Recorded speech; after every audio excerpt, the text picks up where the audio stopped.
नमस्कार दोस्त, स्वागत है आपके YouTube चैनल आर्या जी के में। मैं हूं जीत सिंह। देखिए, अभी मॉडर्न हिस्ट्री हम लोगों का क्लास चल रहा है और इसके पीछे हम लोग बहुत ही अच्छा क्लास कर चुके हैं, जो कि विजयनगर साम्राज्य, बहमनी साम्राज्य पूरी तरह से खत्म हो चुका है।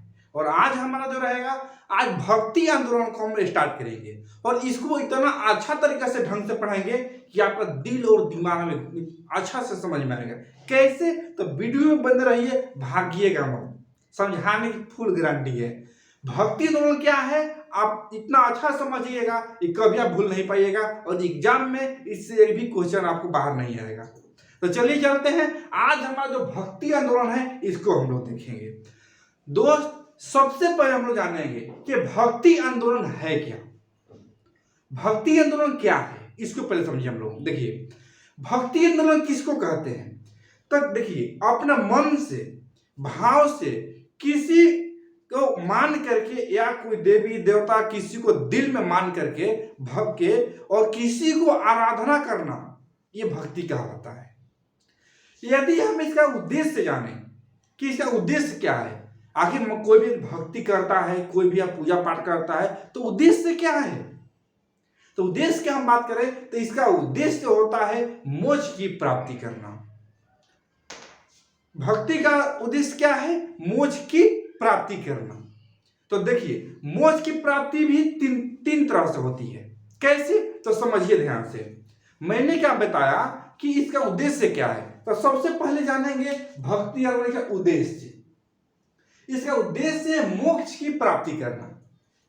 मोक्ष की प्राप्ति भी तीन तरह से होती है। कैसे? तो या तो कर्म के आधार पे, या तो ज्ञान के आधार पे, या तो भक्ति के आधार पे। तीनों को समझिए। मोक्ष का उद्देश्य तीन तरह से। पहला, कर्म के आधार पे, यानी आपने अच्छा कर्म कीजिए, कर्म कीजिएगा तो उससे भी आपकी मोक्ष की प्राप्ति होगी। अच्छा कर्म यानी इसका मतलब कि किसी के साथ दुर्व्यवहार नहीं करना, किसी के साथ मतलब द्वेष की भावना नहीं रखना, हर किसी के साथ मतलब सच्चा मन से रहना। अच्छा कर्म करो। यदि आपके पास है तो गरीब को खाना खिला दो, भोजन दे दो, बच्चे को, बहुत सारी काम है। यानी अपना कर्म कीजिए, कर्म के अनुसार भी मोक्ष की प्राप्ति होती है। दूसरी बात है ज्ञान, यानी ज्ञान के आधार पर ही मोक्ष की प्राप्ति करना। यानी कि आपने ज्ञान, जैसे कि किसी को आराधना करके आपने ज्ञान प्राप्त कर लिया, ज्ञान हो गया, उसके अनुसार भी आपकी मोक्ष की प्राप्ति होती है। ज्ञान के अनुसार आपको बहुत ज्यादा ज्ञान हो गया, किसी को में लीन होकर के, किसी को आराधना करके आप बहुत ज्यादा ज्ञान प्राप्ति हो गया, उससे भी मोक्ष की प्राप्ति होती है। फाइनली है भक्ति आंदोलन। भक्ति, मोक्ष की प्राप्ति भक्ति से भी होती है और आज हम लोगों का यही पढ़ना है भक्ति, यानी भक्ति आंदोलन हम लोग पढ़ेंगे इसी को। कैसे? तो देखिए, तीसरा, भक्ति के अनुसार भक्ति करने से भी मोक्ष की प्राप्ति होती है। ये बहुत ही इंपॉर्टेंट चीज है। कैसे? तो देखिए, इसका उद्देश्य यह है कि भक्ति करके, यानी किसी को दिल से मान करके, आराधना करके, उसमें लीन होकर के, लीन से भक्ति करके और करते हैं, तो उससे यदि भगवान प्रसन्न होते हैं तो उससे भी आपकी मोक्ष की प्राप्ति होती है। तो मोक्ष की प्राप्ति कितनी? तीन तरह से, या तो कर्म के अनुसार, या तो ज्ञान के अनुसार, या फाइनली भक्ति के अनुसार। तो देखिए, आज हम लोग देखेंगे भक्ति आंदोलन, यानी भक्ति करके भी आपकी मोक्ष की प्राप्ति होती है। देखिए, सबसे पहले हम लोग भक्ति आंदोलन पढ़ेंगे तो जानेंगे भक्ति, यानी भक्ति आपको समझा दिया, फिर से मैं समझा रहा हूं। भक्ति करने का मतलब कि ईश्वर को प्रार्थना करना, आराधना करना, मन से लीन होकर के, जिसे भक्ति कहते हैं। आया समझ में? देखिए, भक्ति का मतलब क्या होता है कि ईश्वर का प्रार्थना करना, ईश्वर में लीन हो जाना, ये कहलाती है भक्ति। और इसी को हम लोग देखेंगे आगे। तो आया समझ में? भक्ति किसको कहते हैं? तो ईश्वर को प्रार्थना करना या ईश्वर में लीन होकर के आराधना करना ही भक्ति कहलाती है। क्लियर? अब देखिए, भक्ति का भी मार्ग है। भक्ति का दो मार्ग है। अरे भक्ति भी करते हैं तो भक्ति के दो मार्ग हैं। कौन सा? तो एक आता है सगुण भक्ति, एक आता है निर्गुण भक्ति। तो दोनों को हम लोग समझेंगे कि सगुण भक्ति क्या है और निर्गुण भक्ति क्या है। तो देखिए, समझिए ध्यान से। सगुण पहले चलते हैं सगुण भक्ति की तरफ कि सगुण भक्ति क्या है। देखिए सगुण भक्ति, सगुण भक्ति के मतलब क्या होता है, तो पहले समझेंगे सगुण भक्ति है क्या। तो सगुण भक्ति में किसी भी ईश्वर या मूर्ति को मान करके पूजा करना, किसी भी ईश्वर या मूर्ति या किसी चित्र को पूजा करना, ये सगुण भक्ति कहलाती है। क्लियर है, क्लियर समझ में आ रहा है ना। सगुण भक्ति किसे कहते हैं, तो किसी मूर्ति या चित्र को मान करके, उसको देख करके मान करके इसे आराधना करना ही कौन सगुण भक्ति कहलाती है। तो निर्गुण क्या कहलाएगा, आपका क्वेश्चन होगा ना। तो सगुण हो गया कि किसी भी मूर्ति या चित्र को देख करके पूजा करना, भक्ति करना सगुण भक्ति कहलाती है। तो निर्गुण भक्ति कौन कहलाएगा भाई, तो देखिए निर्गुण भक्ति में होता है कि किसी भी चित्र मूर्ति को देख करके पूजा करना नहीं, किसी को अपने आप में मान करके, कि जैसे कि बोलते हैं ना कि भगवान पूरा एक है, बहुत लोग बोलते हैं भगवान एक है, मन में ही लोग प्रार्थना करता है, हे ऊपर वाले, ऊपर वाले कोई चित्र आपने देखे हैं, कहा हे ऊपर वाले, हे भगवान, कोई चित्र आप तक देखे हैं, कोई मूर्ति देखे है भगवान का? नहीं। भगवान का जो डिवाइड किया हुआ है कि राम कृष्ण दुर्गा हनुमान जो भी XYZ है, वो कैटेगरी बांटा हुआ है। कोई भी भगवान जो है सर्वदा एक है, वो मान करके पूजा करना, ये निर्गुण भक्ति कहलाती है।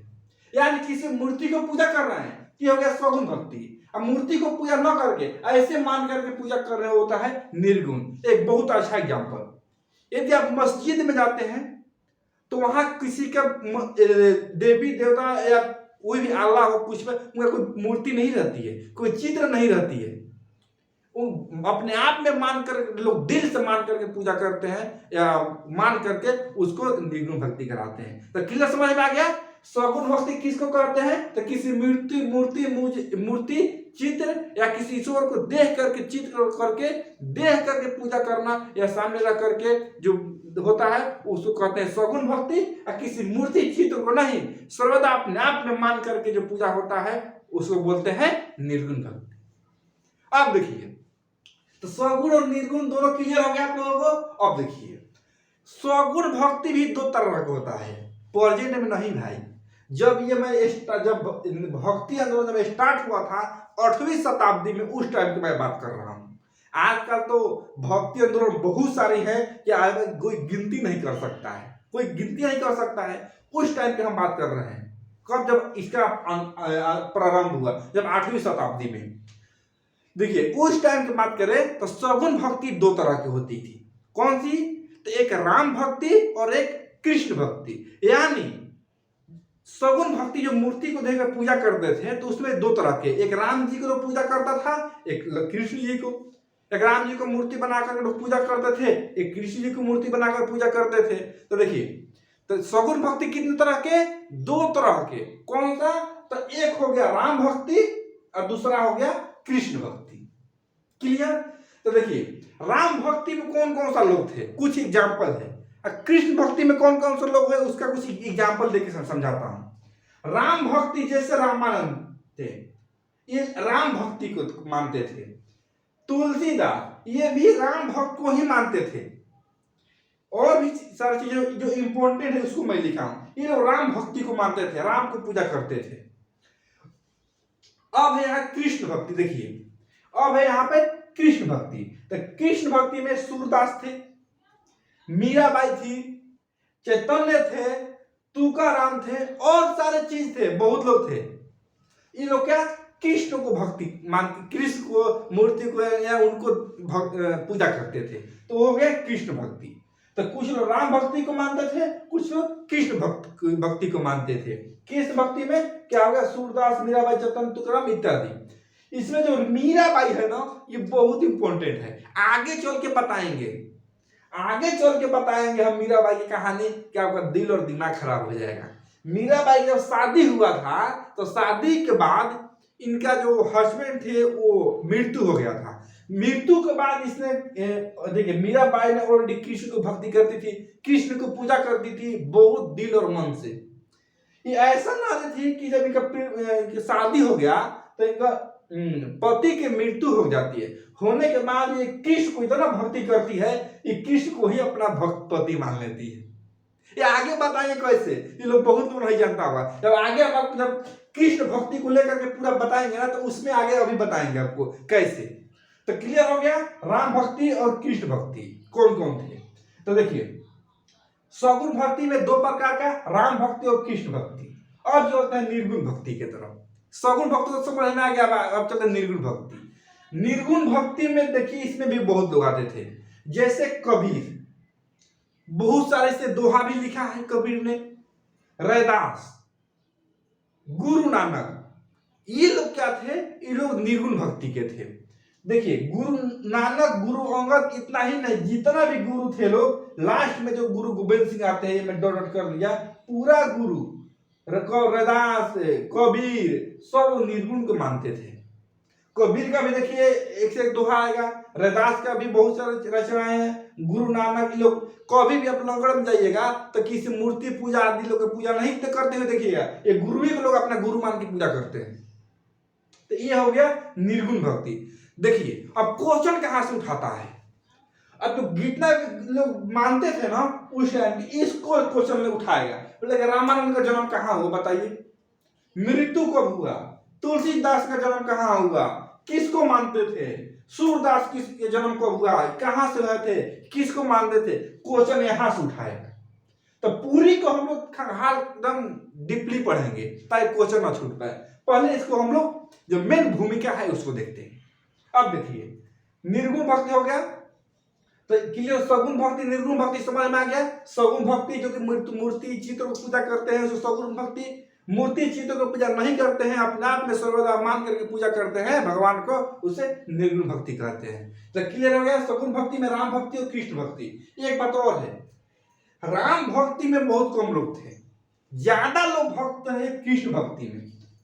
राम जी के भक्त बहुत लोग कम थे, ज्यादा कृष्ण में थे लोग, इसलिए मैं ज्यादा इसमें दो इसमें चार लिख दिया आपको समझने के लिए। कृष्ण भक्ति में क्या होता था, देखिए, कृष्ण भगवान के आज भी लोग बहुत लोग मानते हैं, प्रेजेंट के भी हम बात करें तो राम जी के लोग बहुत कम मतलब पूजा तो हर कोई होता है, जो पूजा करते हैं ना ज्यादा कृष्ण भगवान को ही करते हैं, क्योंकि कृष्ण भगवान थोड़ा रोमांटिक टाइप के देवता थे और उनको बहुत सारे उपाधि दिया गया है, माखन चोर और क्या क्या, पूरा लड़कियों के साथ बहुत सारे उनके साथ घटनाएं हुआ है। घटना का मतलब ऐसे कहानी ये बात है। देखिए, कृष्ण के बारे में एक बात बोलते हैं, कृष्ण भगवान, एक बात है दोस्त, जब तक आप अच्छा काम नहीं कीजिएगा ना, आपको लोग लाइक नहीं करेंगे। देखिए, ये सत्य बात है कि कृष्ण भगवान कब कहा है, और आप बताइए कन्हैया कब कहलाए। देखिए, कृष्ण को कन्हैया कहा जाता है, लेकिन अभी लोग उसे भगवान भी बोलते हैं, दोनों सही है। एक बात पता है आपको कि कन्हैया और भगवान में क्या अंतर है, आपको बता रहा हूं।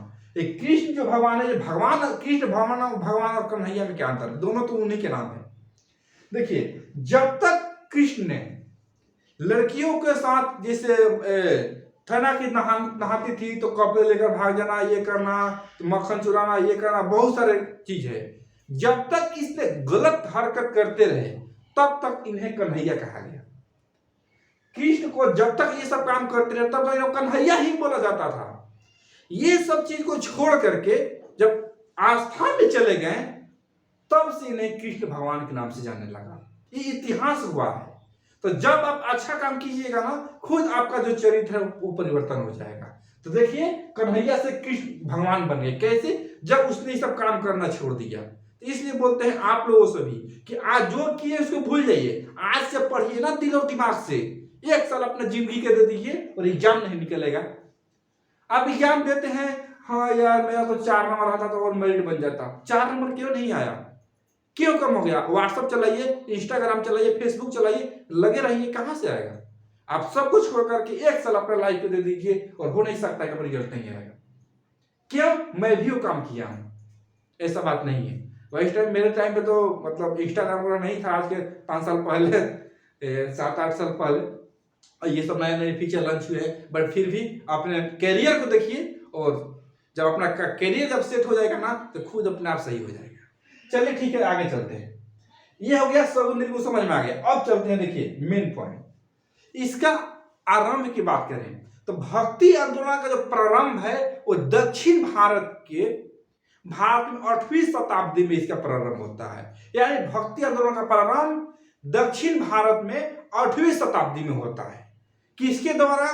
तो ये शंकराचार्य द्वारा किया जाता है। देखिए भक्ति आंदोलन का प्रारंभ, इधर से देखिए, भक्ति आंदोलन का प्रारंभ दक्षिण भारत में, देखिए 8वीं शताब्दी, 8वीं सदी में हुआ। किसके? तो शंकराचार्य के द्वारा। यानी भक्ति आंदोलन का प्रारंभ कब हुआ? 8वीं शताब्दी में। किसके द्वारा? शंकराचार्य के द्वारा। इतना ही नहीं, शंकराचार्य इसका प्रारंभ किए थे, सत्य बात है। शंकराचार्य ने भक्ति आंदोलन प्रारंभ कर दिया, लेकिन विस्तार की बात करें तो विस्तार बहुत लोग मिलकर ही किए। जैसे में इसका विस्तार अलवर, विष्णु और विष्णु एवं नायना, क्या नाम था उनका, नैना, लोग मिलकर के, सभी लोग शिव संत थे, सभी लोग मिलकर के किए। देखिए इसका विस्तार की बात करें तो अलवर, विष्णु, नयनार, शिव संतों ने, यानी पूरे शिव संत थे, इसका विस्तार किए भक्ति आंदोलन के। क्लियर है? अब देखिए सबसे इंपॉर्टेंट और महत्वपूर्ण बात, सबसे इंपॉर्टेंट, यहां से क्वेश्चन पूछता है। अब बोलेगा सर ये क्या लिख दिए?